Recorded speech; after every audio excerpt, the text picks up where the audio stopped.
कांवड़ यात्रा को अब कथित ऊंची जाति के तबके ने त्याग दिया है। सवर्ण समाज के बच्चे स्कूल जाते हैं, अंग्रेजी स्कूलों और विदेशों में पढ़ते हैं, आईपैड पर गेम्स खेलते हैं, हाई राइज सोसाइटीज के गार्डन में साइकिलिंग करते हैं। कांवड़ यात्रा अब सिर्फ पिछड़ा वर्ग, दलित और आदिवासियों के बच्चे करते हैं। आप चाहें तो कांवड़ यात्रियों का सर्वे भी कर सकते हैं, उनके जनेऊ भी चेक कर सकते हैं। इनमें से कई की माँ लोगों के घरों में चौका बर्तन करके घर को चला रही है, पिता मजदूरी कर रहे हैं या फिर किसी प्राइवेट कंपनी में छोटी मोटी नौकरी करके परिवार के लिए रोजी रोटी का बंदोबस्त कर रहे हैं, और जवान बेटा उनका भगवा गमछा पहनकर धर्म की रक्षा में निकला हुआ है।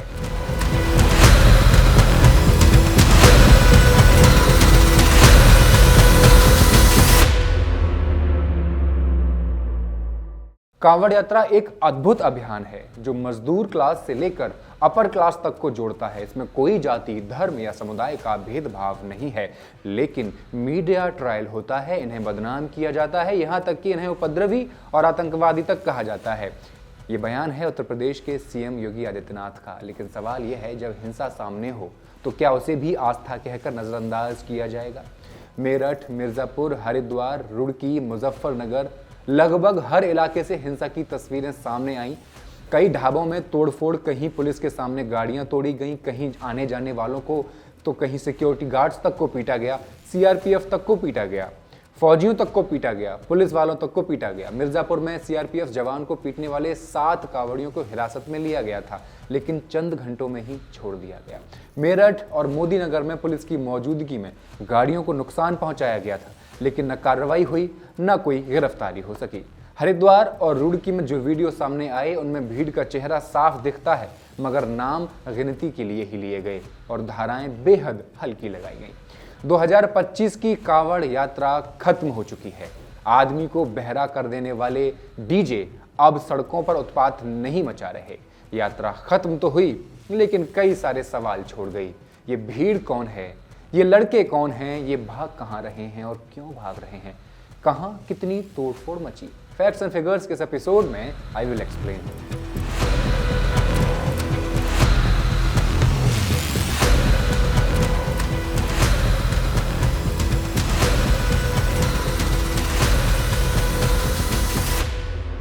नमस्कार, मैं हेमंत और आप पॉलिटिक्स देख रहे हैं। जहां एक ओर कांवड़ यात्रा के दौरान ढाबों और होटलों पर बार बार हमला किया गया, वहीं दूसरी तरफ कुछ राज्य सरकारों, खासतौर पर उत्तर प्रदेश सरकार ने ये निर्देश जारी किए कि जहां से कांवड़ निकलेंगे उस रास्ते पर पड़ने वाले सभी ढाबों और होटलों को अपनी पहचान बतानी होगी।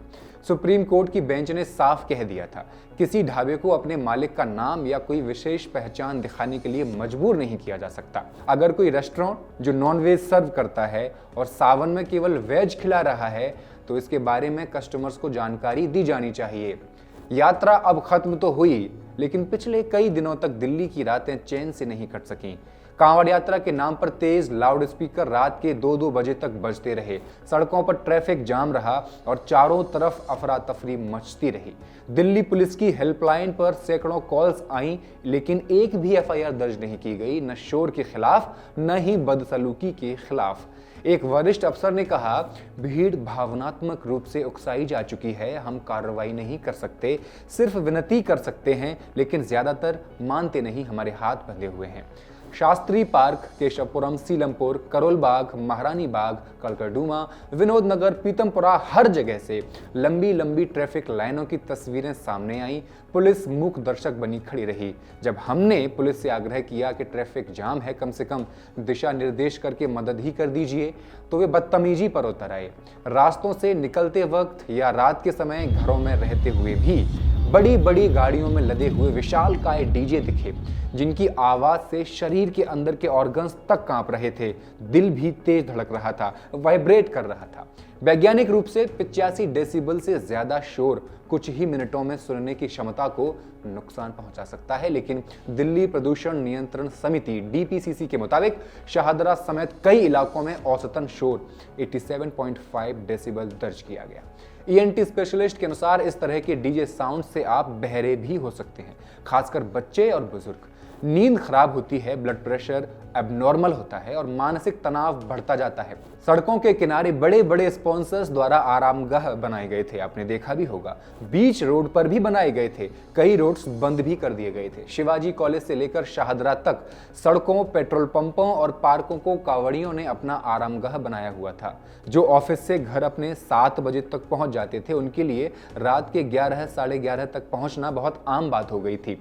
दिल्ली और उत्तर प्रदेश को जोड़ने वाले कई रूट्स बंद करने पड़ रहे थे। दिल्ली के 7 बड़े सबसे बड़े रास्ते पूरी तरह बंद कर दिए गए थे।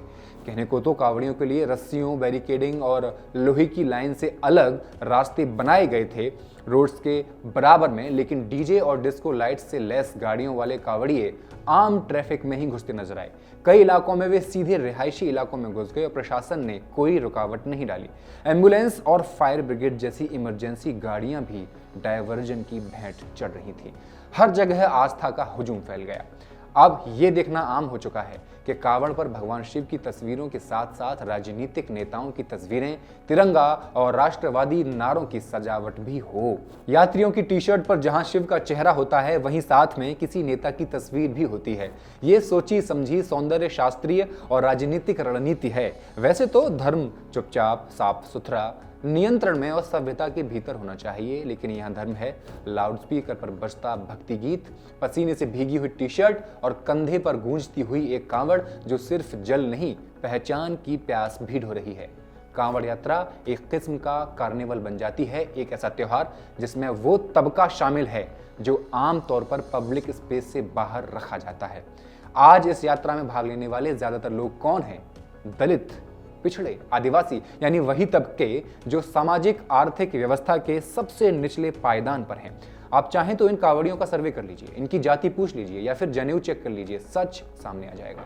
माएँ इनकी दूसरे के घरों में जा जाके चौकावर्तन कर रही हैं, पिता किसी प्राइवेट कंपनी में दिहाड़ी मजदूरी कर रहे हैं या किसी लाला की दुकान में काम कर रहे हैं, शोरूम में काम कर रहे हैं, सिक्योरिटी गार्ड का काम कर रहे हैं और बेटा भगवा गमछा डालकर धर्म की रक्षा में निकल पड़ा है।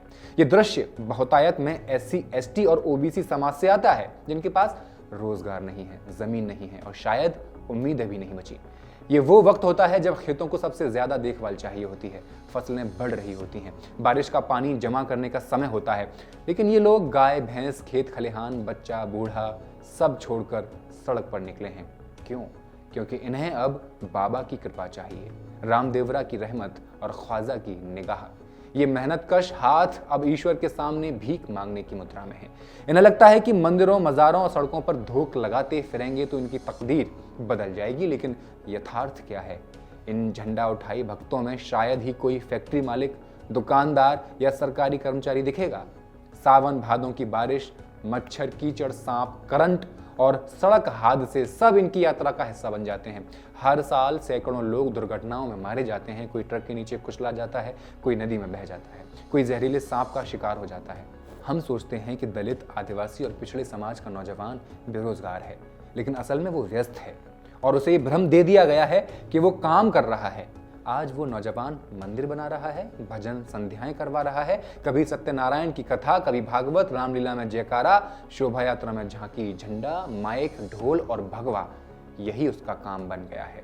वो घर घर घूमकर चंदा जमा कर रहा है, कभी मंदिर के लिए, कभी गेरुए पताकाओं के लिए, कभी किसी धर्मगुरु की सभा में सेवा कर रहा है, तो कभी किसी नेता की रैली में भीड़ और नारों की जिम्मेदारी उठा रहा है।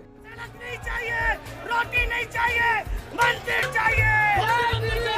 सोशल मीडिया पर दिन रात धर्म की रक्षा की जंग चल रही है। वो हर व्हाट्सएप ग्रुप में एडमिन भी है, हर स्टेटस में जय श्री राम लिख रहा है।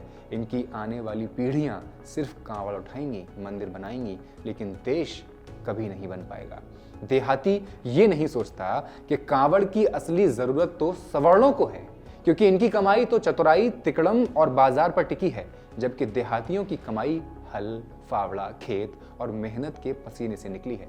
मानवतावादी विश्व समाज के अध्यक्ष और पूर्व IPS अधिकारी किशन सहाय ने बिल्कुल सटीक सवाल उठाया था। कांवड़ियों की भीड़ बढ़ रही है, इसका सीधा मतलब है बेरोजगारी अपने चरम पर है। क्या कोई इनकार कर सकता है कि भोजन के लिए 2 वक्त की रोटी के इंतजाम के लिए आज भी हजारों लाखों लोग इन्हीं यात्राओं का हिस्सा बनते हैं, चाहे फिर वो कोई मेला हो या कावड़ यात्रा हो या शिवरात्रि का मेला हो। कहीं भंडारा चल रहा हो तो उसमें जो भीड़ जुटती है ना, वो इस देश की भूख की भयावहता की सबसे अच्छी रिपोर्ट है। उसको देखिए, कभी दिखती भी होगी। भारत में बेरोजगार युवा अब मोक्ष की तरफ बढ़ रहा है, क्योंकि नौकरी की तरफ जाने वाले सारे रास्ते सत्ता ने बंद किए हुए हैं। रेलवे निजी हो रहा है, यूनिवर्सिटीज बिक रही हैं, पद खाली पड़े हुए हैं, भर्ती आयोग ठप पड़े हैं। अब शिक्षण संस्थाओं की जरूरत नहीं बची। जैसा कि पंडित रविशंकर कहते भी हैं, सरकारी स्कूलों से नक्सलवाद पैदा होता है, इन्हें बंद कर देना चाहिए। सच ही तो है। अगर स्कूल बंद होंगे तो नौजवान सीधे धर्म की सड़कों पर दौड़ेंगे, और जो जिम्मेदारियां हैं उनका क्या?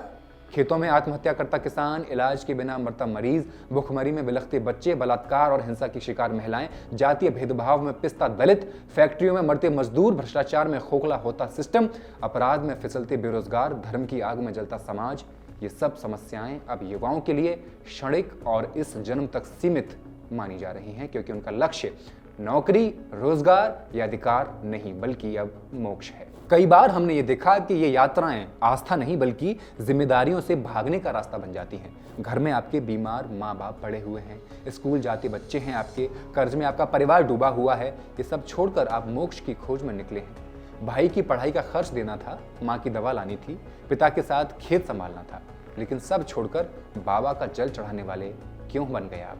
क्यों? क्योंकि जो जिम्मेदारियां पूरी नहीं कर सकते वो धर्म का सहारा ले लेते हैं। सवाल ये भी है, क्या ये सब कुछ हमारी परंपरा का हिस्सा है? ये आपके रिलीजियस सेंटिमेंट्स हो सकते हैं, शिव भक्त कोई भी हो सकता है, लेकिन क्या ये जिम्मेदारियों से भागने का तरीका नहीं है?